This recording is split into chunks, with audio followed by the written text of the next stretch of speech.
Et si je vous disais que certains des médicaments les plus puissants que vous pourriez utiliser poussent à l'état sauvage dans les fossés, les terrains vagues et peut-être dans votre propre jardin? Des plantes que nos grands-parents connaissaient par cœur, qui ont soigné des soldats sur les champs de bataille, qui ont aidé l'humanité à survivre pendant des siècles entiers sans hôpitaux ni pharmacie. La plupart des gens l'ignorent. Mais alors que nous courons tous à la pharmacie pour chaque coupure, toux ou douleur, il existe des plantes Lador qui guérissent les êtres humains depuis des milliers d'années, des plantes soutenues par de réelles preuves cliniques. Et aujourd'hui, je vais vous en présenter 20 qui changeront à jamais votre façon de concevoir la guérison naturelle. Restez jusqu'à la fin.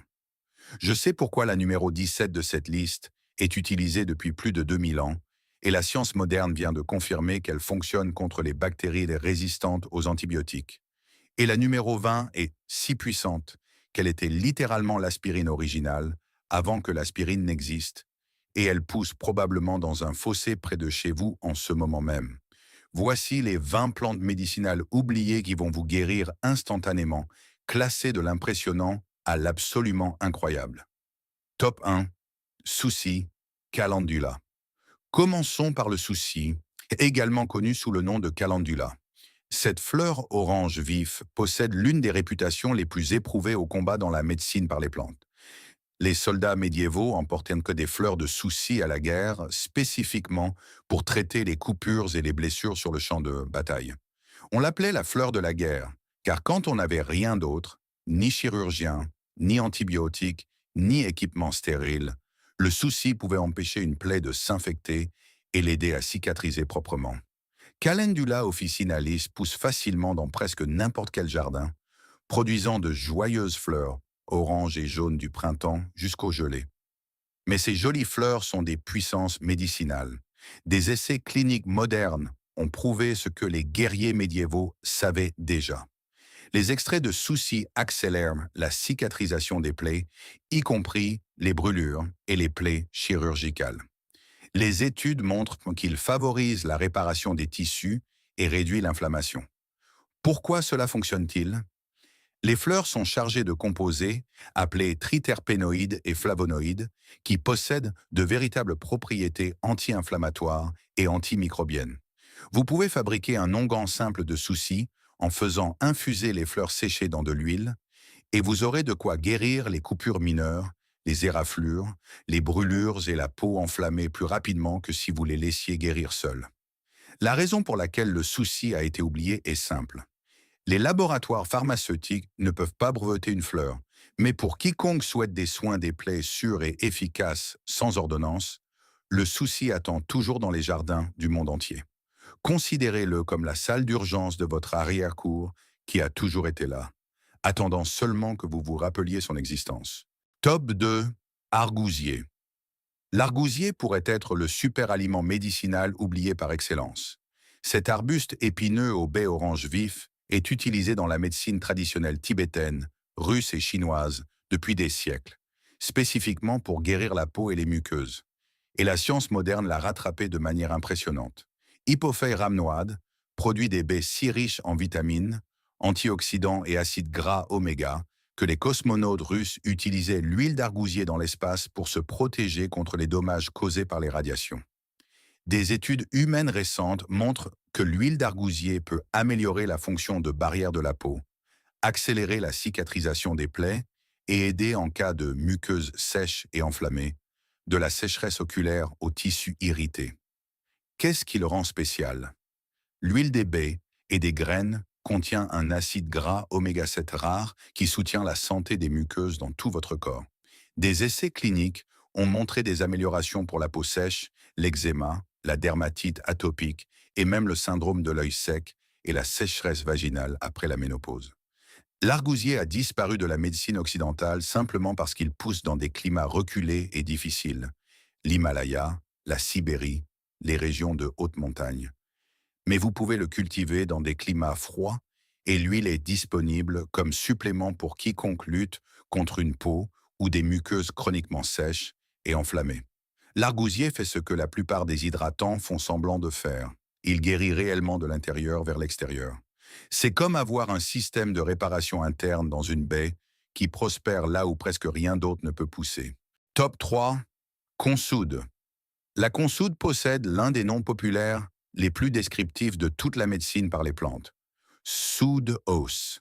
Pendant des siècles, les gens ont utilisé la racine et les feuilles de consoude par voie externe sur les os cassés, les entorses, les ecchymoses et les tissus déchirés, jurant qu'elle accélérait la guérison. Il s'avère qu'ils avaient tout à fait raison. Symphytum officinal contient un composé appelé allantoïne qui favorise la prolifération cellulaire, encourageant littéralement vos cellules à se multiplier et à réparer les tissus endommagés plus rapidement. De multiples essais cliniques modernes ont prouvé que l'extrait topique de racines de consoude réduit considérablement la douleur et améliore la fonction en cas de mal de dos, d'entorse de la cheville, d'abrasion et d'arthrose. Nous parlons de véritables études publiées et révisées par des pairs qui démontrent que la consoude fonctionne. Voici la partie importante. La consoude était réservée à un usage externe uniquement. La plante contient des composés appelés alcaloïdes pyrrolysidiniques qui peuvent endommager votre foie si vous l'ingérez. Mais utilisée comme onguent, crème ou cataplasme sur la peau pour les blessures, elle est remarquablement sûre et efficace. Vous pouvez fabriquer un onguent simple de consoude en faisant infuser la racine séchée dans de l'huile et en ajoutant de la cire d'abeille. La consoude a été oubliée en partie à cause des inquiétudes concernant l'usage interne, et en partie parce que la médecine moderne a décidé que les os cassés avaient besoin de plâtre et de rayons X, pas d'herbe. Mais pour les blessures des tissus mous qui surviennent constamment, chevilles tordues, dos douloureux, muscles froissés, la consoude reste l'un des guérisseurs les plus rapides que la nature puisse offrir. Considérez-la comme la plante qui dit littéralement à votre corps de se retisser plus vite qu'il ne le ferait de lui-même. Top 4. Bouillon blanc. Le bouillon blanc est cette grande plante aux feuilles veloutées et à l'épi de fleurs jaunes que vous avez probablement vu pousser dans les terrains vagues et le long des routes. Et pendant des centaines d'années, c'était le remède de référence pour tout type de congestion pulmonaire. Toux, bronchite, asthme, rhume de poitrine avec mucus épais. Les espèces de verbascum étaient si couramment utilisées pour les problèmes respiratoires que les herboristes l'appelaient le meilleur ami des poumons. Les feuilles contiennent des composés appelés saponines qui agissent comme des expectorants naturels, vous aidant à expulser le mucus au lieu de le laisser s'installer dans votre poitrine et se transformer en infection. Des revues récentes confirment les effets anti-inflammatoires et antimicrobiens du bouillon blanc sur le système respiratoire. Comment les gens l'utilisaient-ils? Traditionnellement, ils faisaient une tisane avec les feuilles séchées, la filtraient soigneusement à travers un tissu pour enlever les minuscules poils et la buvaient 2 ou 3 fois par jour lors d'un rhume de poitrine. Certains fumaient les feuilles séchées pour l'asthme, bien que ce soit moins courant aujourd'hui. Les fleurs étaient également infusées dans de l'huile pour les infections de l'oreille. Mais le bouillon blanc a disparu de l'usage courant parce que nous avons développé des sirops contre la toux et des décongestionnants. Mais ceux-ci ne font souvent que supprimer la toux sans réellement vous aider à évacuer l'infection. Le bouillon blanc aide vos poumons à faire ce qu'ils essaient de faire, sortir les impuretés. Et il le fait sans les effets secondaires des décongestionnants pharmaceutiques. Si vous avez la poitrine encombrée de mucus et une toux qui ne s'arrête pas, le bouillon blanc pousse toujours à l'état sauvage, il est toujours gratuit et il fonctionne toujours exactement comme il le fait depuis des siècles. C'est comme avoir une équipe de maintenance pour vos poumons qui est de garde tout ce temps, attendant seulement que vous vous rappeliez de demander de l'aide. Top 5. Plantain. C'est la plante que littéralement tout le monde a croisée 1000 fois sans la remarquer. Le plantain, non pas le fruit ressemblant à la banane, mais l'herbe rampante aux feuilles ovales et aux fins épis floraux, pousse dans les pelouses, sur les sentiers et les sols perturbés partout, et c'est l'une des plantes de premier secours les plus fiables de la planète. Plantago major a été appelé l'empreinte de l'homme blanc par les Amérindiens parce qu'il semblait pousser partout où les colons européens marchèrent. Mais ils ont rapidement appris que cette humble herbe pouvait traiter les coupures, les brûlures, les piqûres d'insectes et les infections mieux que presque tout ce qui était disponible en chemin. La recherche moderne le confirme totalement. Les études montrent que le plantain a de véritables effets cicatrisants, anti-inflammatoires et antimicrobiens. Un essai clinique en Iran a révélé que l'onguent de plantain améliorait la cicatrisation des brûlures au deuxième degré mieux que le traitement standard. Les feuilles contiennent des composés qui apaisent l'inflammation, arrêtent les saignements mineurs et combattent les infections. Quel est l'usage traditionnel? Vous prenez une feuille fraîche, vous la mâchez brièvement pour briser les parois cellulaires, ou vous l'écrasez simplement et vous l'appliquez directement sur une coupure, une piqûre ou une morsure. En quelques minutes, la douleur et le gonflement commencent à diminuer. Vous pouvez également faire une tisane forte avec les feuilles séchées pour laver les plaies ou faire des compresses pour les problèmes de peau. Le plantain a été oublié parce que c'est une herbe commune. Elle est partout. On nous a appris à penser que la médecine devrait être rare et chère, et non pas poussée dans les fissures de nos trottoirs. Mais pour les blessures mineures, les piqûres d'insectes et les petites brûlures, le plantain est immédiat, gratuit et incroyablement efficace. Considérez-le comme la salle d'urgence qui vous suit littéralement partout où vous allez, attendant à vos pieds le moment où vous en aurez besoin. Top 6. Achillée millefeuille. L'achillée millefeuille contient des composés qui raccourcissent véritablement le temps de saignement et favorisent la coagulation. Les études montrent qu'elle a des effets hémostatiques, c'est-à-dire qu'elle arrête le saignement, en plus de propriétés anti-inflammatoires et cicatrisantes. À travers l'histoire, les soldats transportèrent de l'achillée séché pour panser les plaies, et pour une bonne raison, cela fonctionnait. Achillea milfolium pousse à l'état sauvage en Amérique du Nord et en Europe, produisant des grappes de petites fleurs, blanches ou roses, sur de hautes tiges. Toute la partie aérienne de la plante est médicinale. Vous pouvez faire une tisane pour un usage interne afin de réduire la fièvre et l'inflammation, ou appliquer des feuilles fraîches, écrasées directement sur les coupures et les éraflures pour arrêter le saignement et prévenir l'infection. Qu'est-ce qui rend l'achillée spéciale? Elle est à la fois hémostatique, arrête le saignement, et vulnéraire, guérit les plaies. La plupart des plantes font l'un ou l'autre, mais l'achillée fait les deux. Les herboristes traditionnels l'utilisaient également pour les fièvres, les troubles digestifs et comme tonique amer. L'achillée a été oubliée simplement parce que nous avons développé des agents coagulants synthétiques et des antiseptiques. Mais pour quiconque fait de la randonnée, du camping ou travaille à l'extérieur, savoir que l'achillée pousse à proximité et peut arrêter une coupure saignante en quelques minutes est une connaissance véritablement précieuse. C'est comme transporter un ambulancier dans sa poche, sauf que l'ambulancier pousse à l'état sauvage et gratuitement partout. Top 7. Brunelle. Cette plante s'appelle littéralement guérit-tout ou herbe aux coupures, ce qui vous dit tout ce que vous devez savoir sur la façon dont nos ancêtres l'apercevaient. Prunella vulgaris était utilisée pour virtuellement tout type de blessure, mal de gorge, ulcère buccal ou tissu enflammé. Et les gens lui faisaient tellement confiance qu'ils lui ont donné le nom le plus assuré de toute la médecine par les plantes. La recherche moderne valide cette confiance.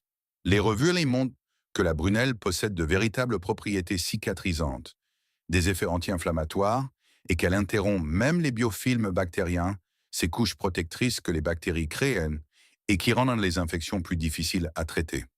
Les usages traditionnels incluaient les gargarismes pour le mal de gorge, l'application de feuilles écrasées sur les plaies et la consommation de tisanes pour l'inflammation interne. La brunelle pousse au ras du sol dans les pelouses et les prairies, produisant des épis de fleurs violettes que les abeilles adorent. Toute la plante est médicinale. Vous pouvez faire une tisane forte à utiliser comme bain de bouche pour les aphthos ou le mal de gorge, ou appliquer des feuilles fraîches écrasées sur les coupures et éraflures mineures. Voici ce qui est fascinant. La brunelle fonctionne particulièrement bien sur les muqueuses. Cela signifie qu'elle est excellente pour les ulcères buccaux, le mal de gorge et les tissus enflammés dans la bouche et la gorge, des endroits où l'application de médicaments est compliquée. Une simple tisane utilisée en gargarisme peut apporter un soulagement en quelques heures. La brunelle a disparu de l'usage courant simplement parce que c'est une autre herbe commune que les laboratoires pharmaceutiques ne pouvaient pas monétiser, mais pour les problèmes de bouche et de gorge, elle reste incroyablement efficace et sûre. Considérez-la comme la plante qui a pris la guérison tellement au sérieux qu'elle en a littéralement fait son identité. Top 8. Aigremoine. L'aigremoine est l'une de ces plantes que les herboristes médiévaux adoraient absolument, particulièrement pour tout ce qui concernait la bouche, la gorge ou le tractus digestif. Agrimonia eupatoria produit de longs épis de petites fleurs jaunes et a une longue histoire en tant que gargarisme pour le mal de gorge et tisane pour la diarrhée légère et les troubles digestifs. Les revues de l'usage traditionnel décrivent des extraits aqueux d'aigre-moine utilisés pour l'inflammation des voies respiratoires, la pharyngite, l'amygdalite, la laryngite, ainsi que pour les problèmes urinaires, digestifs et les plaies chroniques. La plante contient des tanins qui possèdent des propriétés astringentes naturelles qui resserrent et tonifient les tissus enflammés. Comment était-elle utilisée? Traditionnellement, on faisait une tisane forte des parties aériennes séchées et on l'utilisait en gargarisme plusieurs fois par jour pour le mal de gorge et l'inflammation buccale. La même tisane pouvait être bue pour une diarrhée légère ou un trouble digestif, où les tanins astringents aident à tonifier la paroi intestinale. L'aigre-moine pousse à l'état sauvage dans les prairies et le long des lisières de forêt, produisant de joyeux épis de fleurs jaunes en été. Toute la partie aérienne est récoltée et séchée pour la tisane. Elle a un goût doux, légèrement amer qui est assez agréable. La plante a été oubliée en partie parce que la médecine moderne propose des traitements plus agressifs pour les infections de la gorge, et en partie parce que les gens ne font plus de gargarismes aux herbes. Mais pour un mal de gorge léger, surtout celui qui s'accompagne d'un écoulement post-nasal et d'une irritation, l'aigre-moine est douce, efficace et réconfortante. C'est comme avoir une pastille pour la gorge qui guérit réellement au lieu de simplement anesthésier. Top 9. Marubre blanc. Avant que les pastilles contre la toux n'existent, il y avait les bonbons au marube. Le marube blanc, Marubium vulgare, était si efficace contre la toux que les gens en faisaient littéralement des bonbons et des pastilles, et on en vendait dans chaque pharmacie et magasin général jusque bien avant dans le XXe siècle. Le marube est un expectorant classique. Il vous aide à expulser le mucus et à dégager la congestion. Les monographies herboristes le décrivent pour la toux grasse et la bronchite. Et il est encore utilisé dans certains sirops et pastilles pour la gorge européen. La plante contient un composé appelé marubiene qui stimule les sécrétions bronchiques et aide à briser la congestion. Il pousse comme une plante vivace, buissonnante, aux feuilles vert-gris veloutées et aux petites fleurs blanches. Toute la partie aérienne est récoltée et séchée. Traditionnellement, les gens faisaient une tisane forte sucrée au miel ou fabriquaient de véritables bonbons au marube en faisant bouillir la tisane avec du sucre. Qu'est-ce qui différencie le marube des antitussifs? Il n'arrête pas votre toux. Au lieu de cela, il rend votre toux plus productive, vous aidant à réellement évacuer l'infection de vos poumons au lieu de simplement supprimer le symptôme. C'est une guérison authentique, pas seulement une gestion des symptômes. Le marube blanc a disparu de l'usage courant lorsque les médicaments synthétiques contre la toux ont pris le dessus sur le marché. Mais ceux-ci s'accompagnent souvent d'effets secondaires et ne vous aident pas nécessairement à guérir plus vite. Le marube pousse toujours dans les jardins d'herbes aromatiques partout. Il est toujours sûr et il transforme toujours les toux tenaces en un nettoyage productif. Considérez-le comme la pastille contre la toux qui veut vraiment que vous alliez mieux. Pas seulement que vous arrêtiez de déranger les gens autour de vous. Top 10. Upatoire perfolié. Nous arrivons maintenant aux plantes vraiment puissantes. L'eupatoire perfolié, Eupatorium perfoliatum, était si célèbre comme remède contre la grippe au XIXe siècle que pratiquement chaque foyer en avait de l'eupatoire séché sous la main pour l'arrivée inévitable de la fièvre et des courbatures. On l'appelait bonset, soudos, parce que les douleurs musculaires profondes de la grippe étaient appelées fièvre brisos, et cette plante semblait les guérir. L'eupatoire a été l'un des médicaments les plus importants lors des grandes épidémies d'influenza du XIXe siècle. Les gens faisaient une tisane chaude des feuilles et fleurs séchées et la buvaient dès les premiers signes de grippe, fièvre, frissons, douleurs profondes, épuisement. Les sources ethnobotaniques la décrivent comme fébrifuge, réducteur de fièvre, et stimulant immunitaire. Bien que des essais cliniques modernes robustes fassent encore défaut, la plante pousse dans les prairies humides et le long des ruisseaux, produisant des grappes plates de fleurs blanches à la fin de l'été. Toute la partie aérienne est récoltée lors de la floraison. La tisane est intensément amère. Certains disent même que c'est l'une des tisanes médicinales les plus amères qui existent, mais cette amertume était considérée comme faisant partie de ce qui la rendait efficace. Quel est l'usage traditionnel? Au premier signe de symptômes grippaux, vous buvez une tasse chaude de tisane de patois, vous vous mettez au lit et vous transpirez. La plante semble aider le corps à monter une réponse fébrile efficace, une réaction immunitaire. Beaucoup de gens juraient qu'elle pouvait stopper une grippe nette si elle était prise assez tôt. Le patois a été oublié lorsque les vaccins et les médicaments antiviraux sont devenus disponibles. Mais pour les maladies de type grippal qui nous frappent encore régulièrement, le patois reste un remède traditionnel puissant. Gardez simplement à l'esprit que la tisane est incroyablement amère et que vous la prenez quand vous vous sentez déjà misérable. Mais parfois, le meilleur médicament n'a pas bon goût, il fonctionne, tout simplement. Top 11. Verveine bleue. La verveine bleue a l'un des usages traditionnels les plus intéressants. Elle était considérée comme un nervin, une plante qui calme et fortifie le système nerveux. Verbena astata et sa cousine Verbena officinalis étaient utilisées pour l'épuisement nerveux, l'anxiété, la tension, les maux de tête et l'insomnie. Fondamentalement, tous les problèmes liés au stress auxquels nous sommes confrontés plus que jamais aujourd'hui. Les herboristes traditionnels décrivaient la verveine comme un remède pour les personnes trop tendues, qui réfléchissent trop, qui ne peuvent pas se détendre ou dormir. Des sources herboristes modernes et certaines recherches animales suggèrent que la verveine a de véritables effets anxiolytiques, anti-anxiété, aidant à calmer la tension nerveuse sans vous sédater. La plante pousse à l'état sauvage dans les prairies humides et les fossés, produisant de hauts épis de petites fleurs bleu-violet. Toute la partie aérienne est récoltée et séchée pour la tisane. Le goût est assez amer, elle est donc souvent combinée avec des herbes plus agréables ou sucrées au miel. Comment était-elle utilisée traditionnellement? Une tasse de tisane de verveine le soir pour aider à relâcher le stress et se préparer au sommeil, ou pendant la journée pour les personnes souffrant de tensions nerveuses et d'anxiété. Elle ne vous assomme pas comme les somnifères. Elle aide simplement votre système nerveux à se détendre et à se réinitialiser.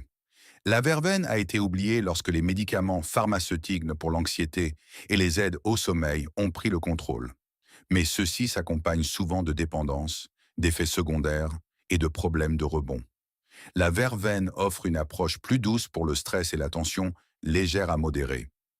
Pas assez forte pour une anxiété sévère, mais parfaite pour le stress quotidien qui s'accumule. Considérez-la comme l'ami qui vous pose une main sur l'épaule et vous dit « c'est bon de se détendre maintenant ». Top 12. Grande au nez. La grande au nez est l'endroit où la médecine par les plantes devient sérieuse en matière de guérison respiratoire. Inula helenium était le remède vers lequel les herboristes se tournaient quand quelqu'un avait une infection pulmonaire profonde et tenace. Le genre de toux grasse et productive qui ne s'arrête pas, une bronchite chronique ou une congestion de poitrine persistante après une pneumonie. La racine de la grande au nez contient des composés appelés lactone sesquiterpénique qui ont des effets antitussifs, calmant de la toux, et antimicrobiens. Les revues la décrivent pour la toux chronique, l'asthme et les maladies pulmonaires, et des recherches récentes confirment une activité antimicrobienne contre les agents pathogènes respiratoires. La grande au nez pousse comme une grande plante vivace aux feuilles énormes et aux fleurs jaunes ressemblant à des tournesols. Les racines épaisses sont récoltées en automne, séchées et utilisées en décoction, des tisanes mijotées longuement à feu doux ou en teinture. Le goût est complexe, légèrement amer, chaud, aromatique. Quelle est l'approche traditionnelle? Pour les problèmes pulmonaires profonds, elle est prise en petites doses fréquentes pendant des semaines ou même des mois. Ce n'est pas une solution rapide, c'est un tonique pulmonaire profond qui aide votre système respiratoire à guérir et à se renforcer.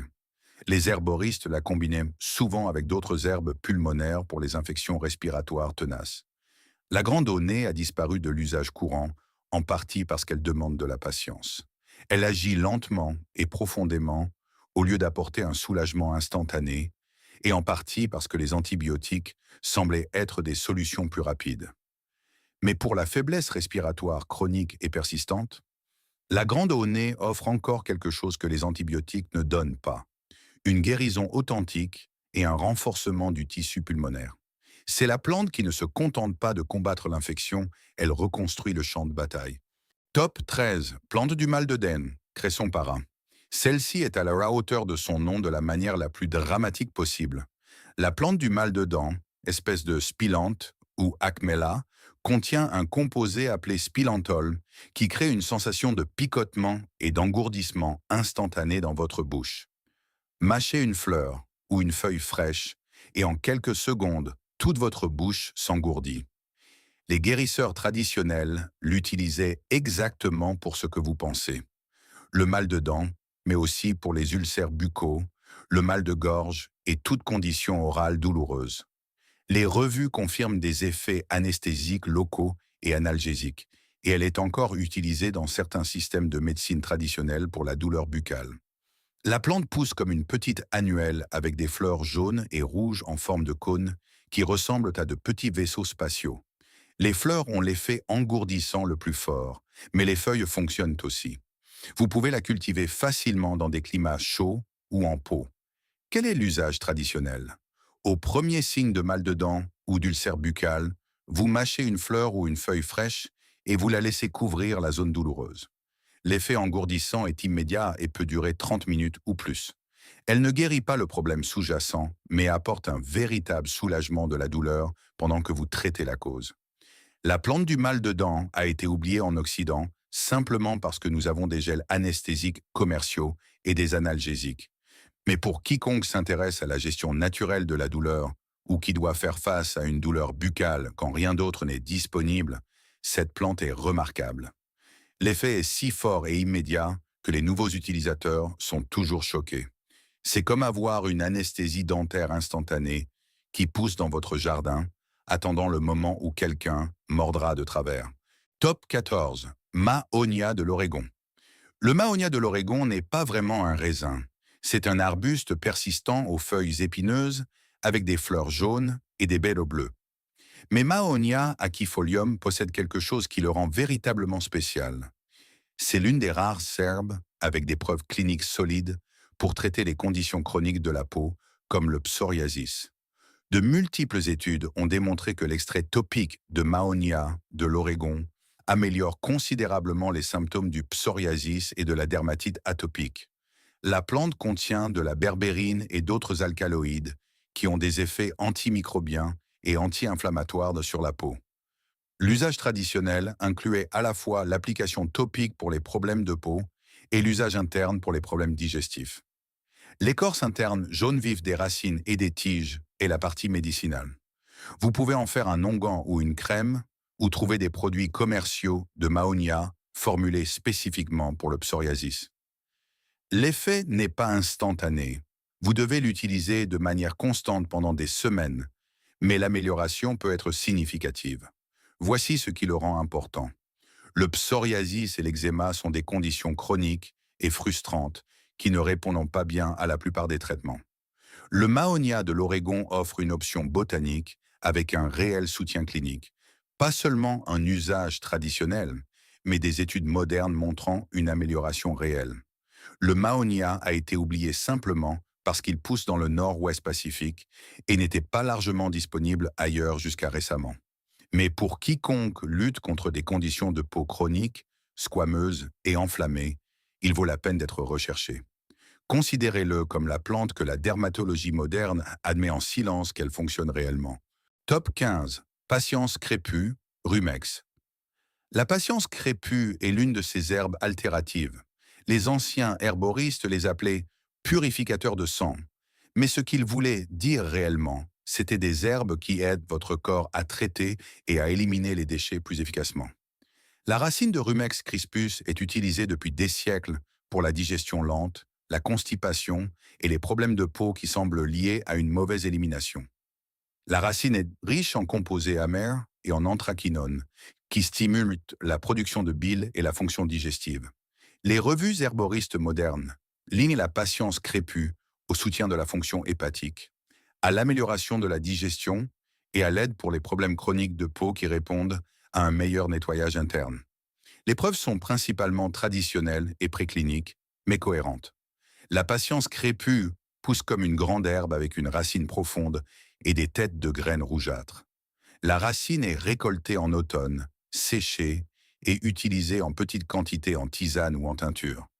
Le goût est assez amer et astringent, ce qui fait partie de son efficacité. Cette amertume déclenche les réponses digestives. Quelle est l'approche traditionnelle? Des doses petites et régulières de racines de patience crépue pour améliorer la digestion, soulager la constipation et soutenir le travail de détoxification du foie. Avec le temps, beaucoup de gens trouvaient que des problèmes de peau tenaces s'éclaircissaient à mesure que leur digestion s'améliorait, car la peau reflète souvent la santé interne. La patience crépue a été oubliée lorsque les laxatifs et les médicaments hépatiques sont devenus l'approche standard. Mais ceux-ci forcent souvent le corps à répondre au lieu de soutenir sa fonction naturelle.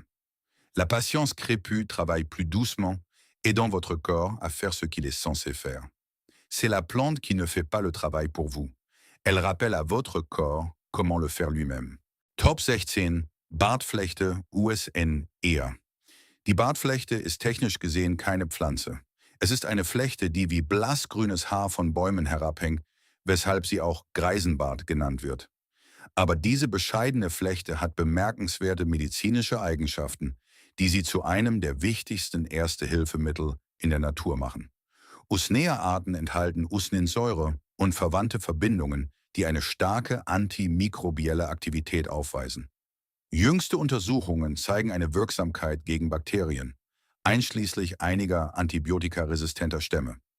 Die traditionelle Anwendung war hauptsächlich topisch. Frische Bartflechte zerdrücken und auf Wunden und Infektionen auftragen oder eine Tinktur als antiseptische Waschung herstellen.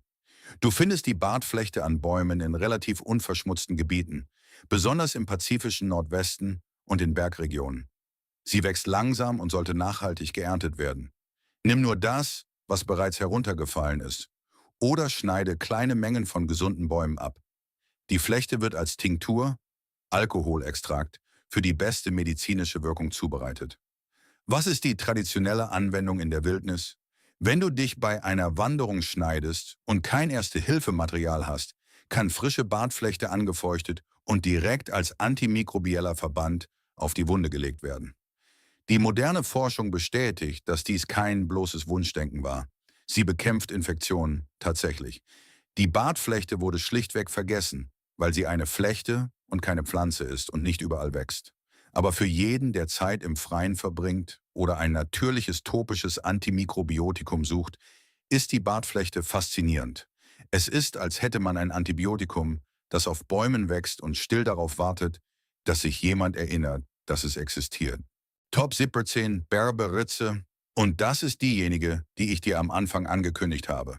Es ist die Pflanze, die seit über 2000 Jahren verwendet wird und bei der die moderne Wissenschaft endlich beweist, dass sie gegen antibiotikaresistente Bakterien wirkt. Die Berberitze.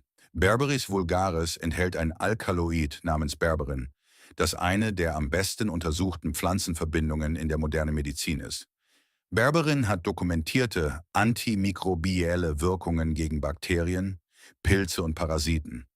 Es wirkt entzündungshemmend, unterstützt die Verdauungsgesundheit und hilft nachweislich bei Durchfall, insbesondere bei infektiösem Durchfall. Jüngste Forschungen zeigen sogar metabolische Vorteile, eine bessere Blutzuckerkontrolle und verbesserte Cholesterinspiegel. Die traditionelle Anwendung reicht Jahrtausende zurück, wobei die Berberitze in der alten persischen, ayurvedischen und chinesischen Medizin auftaucht. Die leuchtend gelbe Innenrinde der Wurzeln und Stängel der Berberitze enthält die höchste Konzentration an Berberin. Sie kann als Tee, Tinktur oder konzentrierter Extrakt zubereitet werden. Der Geschmack ist intensiv bitter, was Teil ihrer Wirksamkeit für die Verdauung ist. Was macht die Berberitze so besonders? Sie ist eine jener seltenen Pflanzen, bei denen die traditionelle Anwendung und die moderne Wissenschaft perfekt übereinstimmen. Die alten Heiler verwendeten sie bei Verdauungsinfektionen, Leberproblemen und entzündlichen Zuständen. Die moderne Forschung bestätigt antimikrobielle, entzündungshemmende, hepatoprotektive, leberschützende und metabolische Effekte. Die Belege sind da. Die Berberitze wurde im Westen zum Teil vergessen, weil der Strauch dornig und aggressiv ist. Und zum Teil, weil synthetische Antibiotika zuverlässiger schienen. Aber da Antibiotikaresistenzen zu einem ernsten Problem werden, rücken berberinhaltige Pflanzen wie die Berberitze wieder in den Fokus. Es ist die alte Medizin, die wieder hochmodern wird, weil uns endlich die Alternativen ausgehen. Top 18 Rotklee. Rotklee ist so gewöhnlich, dass die meisten Menschen ihn nur für ein weiteres Rasenunkraut halten. Aber Trifolium pratense wird seit Jahrhunderten medizinisch verwendet, insbesondere bei Hauterkrankungen, Entzündungen und Frauenleiden. Jüngste Studien haben mehrere traditionelle Anwendungen validiert. Rotklee enthält Isoflavone, Pflanzenverbindungen, die eine milde östrogene Wirkung haben. Die Forschung zeigt Vorteile bei menopausalen Hitzewallungen und die traditionelle Anwendung umfasst die topische Anwendung zur Hautheilung sowie die innerliche Anwendung bei chronischen Hautzuständen wie Ekzemen und Psoriasis. Die Blüten haben zudem entzündungshemmende Eigenschaften. Du kannst die Blütenköpfe an sauberen, nicht chemisch behandelten Stellen ernten, sie trocknen und Tee daraus machen. Der Geschmack ist mild und leicht süßlich. Manche Menschen stellen auch Ölauszüge für die topische Anwendung bei Hautproblemen her. Was ist der traditionelle Ansatz? Rotklee wurde oft langfristig bei chronischen Zuständen eingesetzt. Über Wochen oder Monate regelmäßigen Teegenusses bei Hautproblemen oder Wechseljahresbeschwerden. Es ist keine schnelle Lösung, sondern eine sanfte, nährende Medizin, welche die Heilung im Laufe der Zeit unterstützt. Rotklee wurde schlichtweg vergessen, weil er überall ist und so gewöhnlich wirkt. Man hat uns darauf trainiert zu denken, dass echte Medizin selten und exotisch sein sollte und nicht auf jeder Wiese wachsen darf. Aber bei leichten Wechseljahresbeschwerden und chronischen Hautentzündungen bietet Rotklee einen sicheren, sanften und zeiterprobten Ansatz. Es ist die Medizin vom Feld, die buchstäblich den Boden bedeckt und nur darauf wartet, dass sie jemand bemerkt. Top 19 Sassafras. Sassafras hat eine komplizierte Geschichte. Die amerikanischen Ureinwohner verwendeten die Wurzel und Rinde des Sassafras bei Fieber, Rheuma und Verdauungsproblemen und später wurde er kommerziell zur Aromatisierung von Rootbeer verwendet. Die Wurzeln haben ein markantes, würziges Aroma und galten über Hunderte von Jahren als wertvolle Medizin. Zu den traditionellen Anwendungen gehörten Fiebersenkung, die Behandlung von rheumatischen Schmerzen und Entzündungen sowie Verdauungsbeschwerden. Die Pflanze enthält aromatische Öle, die wärmende und stimulierende Effekte haben. Jedoch, und das ist wichtig, enthält Sassafras Safror, eine Verbindung, die in großen Mengen potenzielle Lebertoxizität und krebserregende Wirkungen gezeigt hat. Aus diesem Grund ist die innerliche Anwendung an vielen Orten heute eingeschränkt. Sassafras ist an diesem Punkt größtenteils von historischem Interesse. Es ist interessant, ihn im Kontext zu kennen und zu verstehen, aber aufgrund der Sicherheitsbedenken wird er nicht für den regelmäßigen innerlichen Gebrauch empfohlen. Die traditionellen Anwendungen waren real und die Pflanze wurde aufrichtig geschätzt. Aber heute wissen wir genug über die Chemie, um vorsichtig zu sein. Dies ist ein gutes Beispiel dafür, wie traditionelle Medizin und moderne Wissenschaft zusammenarbeiten können. Die traditionelle Anwendung sagt uns, was wir untersuchen sollen, und heute sagt uns die moderne Forschung, wie wir es sicher anwenden oder wann wir nach Alternativen suchen sollten. Sassafras ist Teil der Geschichte der Heilpflanzen, aber er ist eine Erinnerung daran, dass natürlich nicht immer sicher für den regelmäßigen Gebrauch bedeutet. Es ist die Pflanze, die uns gelehrt hat, sowohl das traditionelle Wissen als auch moderne Sicherheitstests zu respektieren. Top 20, Reine des Prés, et nous voici au numéro 20, celui que j'ai gardé pour la fin parce qu'il représente tout ce dont nous avons parlé aujourd'hui. Filipendula ulmaria est la plante sur laquelle l'aspirine a été basée. Avant que l'aspirine synthétique n'existe, les gens utilisaient la reine des prés pour la douleur, la fièvre, l'inflammation et, curieusement, l'irritation gastrique. Voici l'histoire fascinante. La reine des prés contient des salicylates, les mêmes composés sur lesquels l'aspirine a été basée. Quand les chimistes ont synthétisé l'aspirine pour la première fois, ils l'ont dérivé de l'acide salicylique trouvé dans des plantes comme la reine des prés et l'écorce de saule. Mais voici le rebondissement. La reine des prés ne cause pas l'irritation gastrique que l'aspirine provoque souvent. En fait, les herboristes traditionnels l'utilisaient pour calmer l'inflammation gastrique, tout en soulageant la douleur et la fièvre. Les fleurs et les feuilles sont récoltées et séchées pour la tisane. Le goût est agréable, légèrement sucré avec un arôme rappelant l'amande. Les études confirment les effets anti-inflammatoires des salicylates et d'autres composés. L'usage traditionnel incluait la tisane pour les maux de tête, les douleurs arthritiques, la fièvre et les troubles digestifs. La reine des prés pousse dans les prairies humides et le long des ruisseaux, produisant des grappes crémeuses de fleurs parfumées en été. Elle est utilisée en Europe depuis des siècles et était l'une des herbes les plus importantes pour soulager la douleur avant les produits pharmaceutiques modernes. Voici ce qui fait de cette plante la fin parfaite de notre liste. La reine des prés montre comment nous avons pris la médecine de la nature, isolé un composé, l'avons synthétisé et avons fini d'une manière ou d'une autre avec quelque chose de moins équilibré et de plus problématique que l'original. La plante entière offre un soulagement de la douleur sans les dommages gastriques que cause l'aspirine isolée. C'est là le génie de la médecine des plantes. Les formulations de la nature sont souvent meilleures que nos tentatives de les améliorer. La reine des prés a été oubliée parce que l'aspirine est devenue bon marché, standardisée et disponible partout. Mais pour les personnes qui ne tolèrent pas les effets gastriques de l'aspirine ou qui veulent une approche plus équilibrée de la douleur et de l'inflammation, la reine des prés pousse toujours dans les fossés et les prairies. Elle soulage toujours la douleur. Elle fait toujours ce qu'elle fait depuis des milliers d'années. C'est la médecine originale qui attend patiemment que nous nous rappelions que parfois, la version naturelle est en réalité meilleure que la copie synthétique. Si ce voyage à travers la botanique oubliée a changé votre façon de voir les plantes sauvages de votre environnement, assurez-vous de vous abonner et de liker la vidéo. Nous sauvons la sagesse ancestrale que le monde moderne a tenté d'enterrer. Semez la connaissance pour récolter un avenir plus sain. Le prochain trésor de la pharmacie de la nature sera révélé très bientôt.